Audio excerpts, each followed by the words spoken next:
Welcome to China Horse Business, the one and only podcast focusing on the booming Chinese equine market, bringing to you by two experts of Chinese equine industry, Zoe King and Wen Li, from Shanghai and Beijing, introducing China to the world.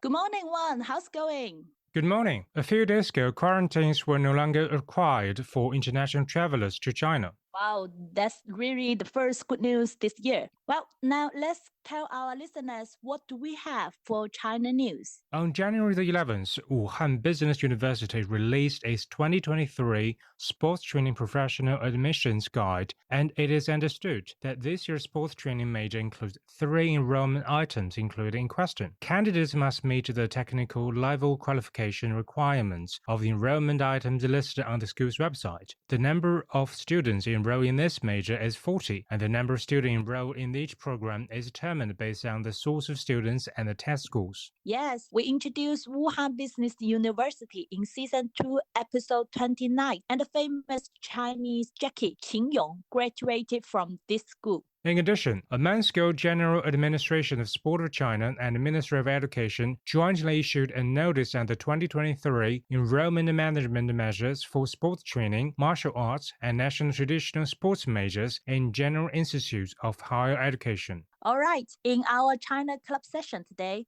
we'll bring you to Weihai Tianxin International Equestrian Club, which is based in Shandong Province. It is the first equestrian club in Weihai that integrates equestrian education, fencing, event hosting, international train of horses, and so on. The club has more than 50 horses, including warm-blood horses imported from Europe, such as KWPN from the Netherlands, Hanoverian from Germany, Friesian from the Netherlands, and Thoroughbreds from the UK. Since 2018, the club's students have participated in a number of national and provincial large-scale competitions and have achieved excellent results on many occasions. In some private primary schools, kindergartens, and off-campus training institutions, more than 100 equestrian activities has been carried out. For our China story today, I interviewed one of the best jockeys in China, Mr. Ma Liankai. Let's read out his answers to our classic 7 questions. First one,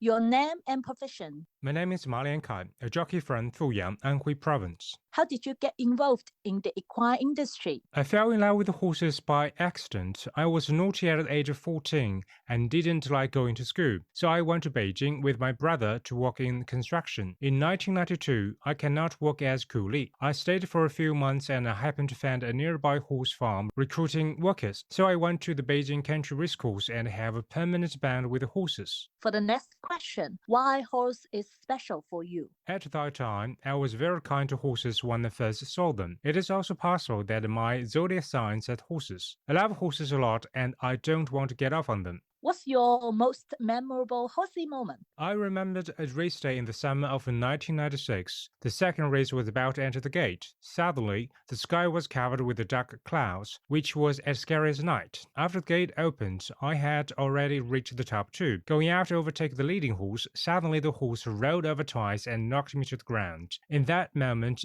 I just fell between the full feet of the horse, and the horse saved my life. Next question, who's your idol and why? In China, I haven't admired any jockey. My idol is Frankie Dettori because I like him pushing horses and applauding after the win. I envy him. In China, to be honest, they don't find my strengths. I also like the posture of vaulting after I win a race. What's the must-have item in the stable you want to recommend? The must-have item for me is the girth cover, because I'm afraid that the horse will be injured. I'd also like to wear black goggles. Mr. Ma also made an outlook for the next 5 years. He said, my goal is to continue to be an excellent jockey because horse racing is the most exciting sport I can dream. This is the 25th episode of Season 3. Please leave a comment wherever you listen to this podcast, as your feedback is how we can make it better. The next monthly China Horse Business Live is coming soon. Yes, and the next webinar will take place on the 6th of February from 8 a.m. to 9 a.m. CET. See you in the next episode. Bye. Bye. This podcast is co-hosted by Zoe King and Wen Li, powered by Wonder Horse, a business solution provider focusing on Chinese equine market and a bespoke equestrian community in China.